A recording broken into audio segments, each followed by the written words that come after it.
जय जिनेन्द्र जी। जैन आगमों में उत्तराध्ययन सूत्र का अत्यंत महत्वपूर्ण स्थान है। यह भगवान महावीर की अंतिम वाणी है। इसमें मानव जीवन के सर्वांगीण विकास और अभ्युदय के लिए विविध दृष्टियों से सुंदर उपयोगी शिक्षाओं का संग्रह हुआ है। उत्तराध्ययन केवल व्यवहारिक जीवन की शिक्षा देने वाला आगम ही नहीं है, इसमें अध्यात्म जीवन के अनुभूतिपूर्ण उपदेश, वैराग्य और अनासक्ति की धारा प्रवाहित करने वाले सुवचन तथा प्रतिक्षण अप्रमत्त जागरूक और कर्तव्यशील रहने की शिक्षाएं भी पद पद पर अंकित हैं। आगमों में उत्तराध्ययन सूत्र का गौरवपूर्ण स्थान है। उत्तराध्ययन के 36वें अध्ययन के बाद 37वां मरुदेवी अध्ययन कहते कहते भगवान महावीर निर्वाण को प्राप्त हुए थे। श्रमण भगवान महावीर स्वामी के श्रीमुख से निकली हुई यह अंतिम वाणी है। उत्तराध्ययन के 36 अध्ययनों का सारांश इस प्रकार है। पहला अध्याय, उत्तराध्ययन का प्रारंभ ही विनय से हुआ है। विनय प्रगति का मूल मंत्र है। विनयी को किस प्रकार बोलना, बैठना, खड़े होना, अध्ययन करना चाहिए आदि सामान्य समझी जाने वाली क्रियाओं पर भी गहराई से निर्देश किया गया है। दूसरा अध्ययन, जीव जरा सा कष्ट आने पर घबराता है, पर उसे ज्ञान नहीं कि जीवन स्वर्ण कष्टों की अग्नि में तपकर ही निखरता है। दूसरे अध्ययन में परिचय जय का निर्भीक चिंतन पथ दिया गया है। तीसरा अध्याय, जीव के लिए मानव भव, शास्त्र श्रवण, श्रद्धा और पराक्रम यह चतुरंग आवश्यक है। मानव जीवन मिल भी गया, किंतु कुकर और शूकर की तरह वासना के दलदल में फंसा रहा।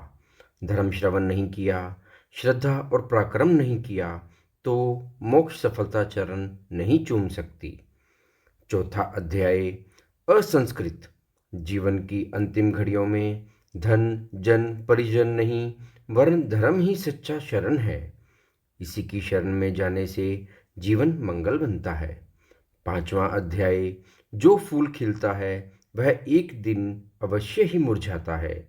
जन्म लेने वाला मरण का ग्रास बनता ही है, पर मृत्यु कैसी हो, यह प्रश्न अनादिकाल से ही धर्म प्रवर्तकों के समक्ष उपस्थित रहा है। उसी शिखर पहलू को 5वें अध्ययन में सुलझाया गया है। छठे अध्ययन में प्रतिपादित है कि अभ्यंतर कषाय और बाह्य हिंसा परिग्रह से मुक्त होने वाला साधक निर्ग्रंथ कहलाता है। 7वां अध्याय, बकरा, वणिक तथा राजा के दृष्टांत द्वारा भोगों से हानि तथा त्याग से सुख का बोध 7वें अध्ययन से लेना चाहिए। 8वां अध्याय, भोग तथा धन की आसक्ति पश्चाताप का कारण है और वीर मन सच्चे सुख का मार्ग है।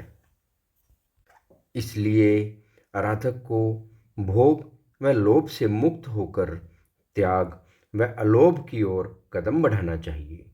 यह भाव कपिल कथानक के द्वारा व्यक्त किया गया है। 9वां अध्याय, जब जीव आराधना की उच्चतम भूमिका पर पहुंच जाता है तो फिर उसे संसार के पदार्थ अपनी ओर आकर्षित नहीं कर सकते। नवीन राजनीति का कथानक इसका प्रमाण है।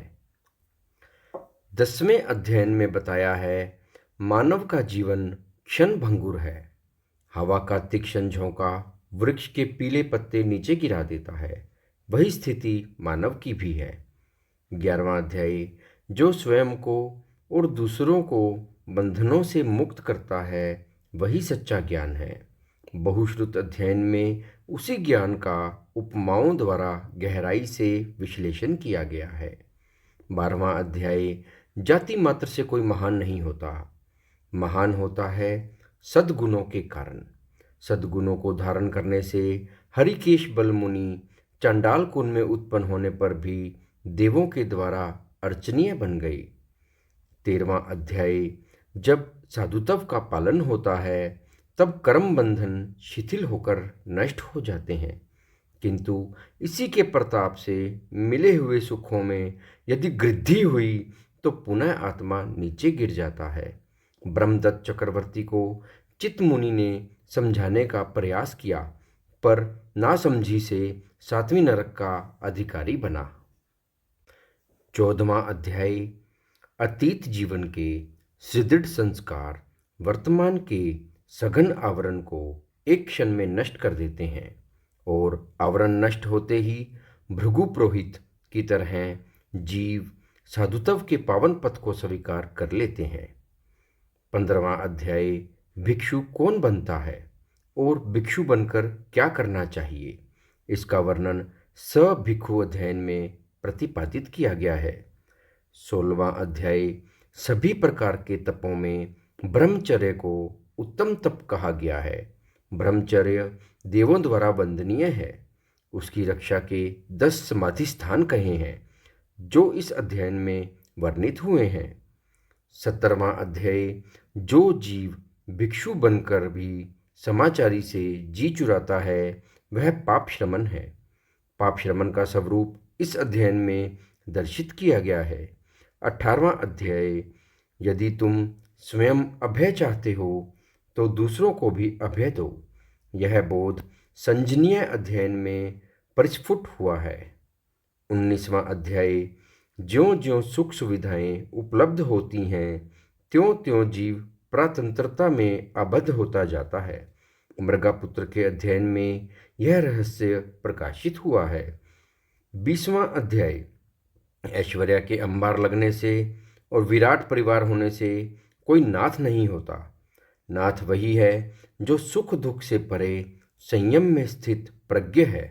इस अध्ययन में यही तथ्य मुनिवर अनाथी ने राजा श्रेणी को हृदयस्थ करवाया है। 21वां अध्याय, जैसा कर्म वैसा फल, समुद्रपालीय अध्ययन में यही तथ्य प्रस्तुत है। 22वां अध्ययन, महापुरुषों का हृदय स्वयं के लिए वज्र से भी अधिक कठोर होता है तो दूसरों के लिए मक्खन से भी अधिक मुलायम।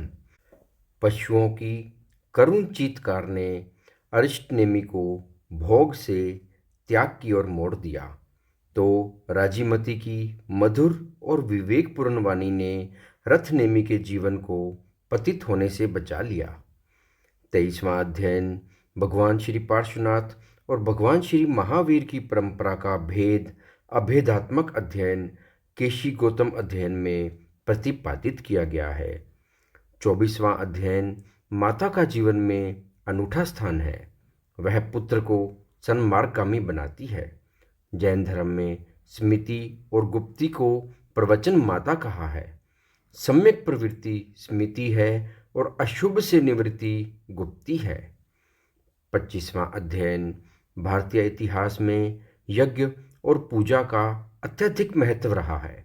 वास्तविक यज्ञ की परिभाषा जय घोष अध्ययन में स्पष्ट की गई है और ब्राह्मण का सच्चा स्वरूप भी इसमें देशित किया गया है।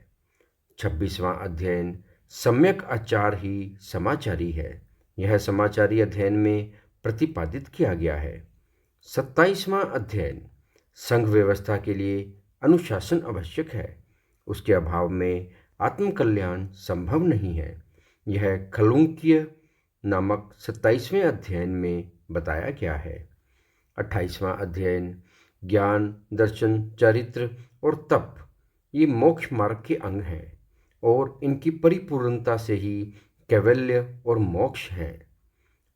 29वां अध्ययन, इस अध्ययन में सम्यक्त्व पराक्रम के संबंध में 73 जिज्ञासाओं एवं समाधानों के द्वारा बहुत ही विस्तार के साथ अनेक विषयों का प्रतिपादन किया गया है। 30वां अध्याय।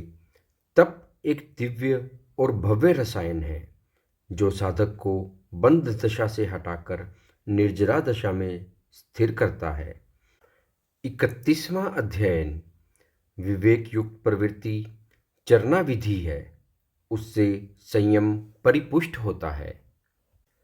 32वां अध्याय। अविवेक युक्त प्रवृत्ति से संयम दूषित होता है। आराधना में प्रमाद सबसे बड़ा बाधक है, इसलिए प्रमाद के स्थानों में सतत सावधान रहने की प्रेरणा दी गई है। 33वां अध्याय।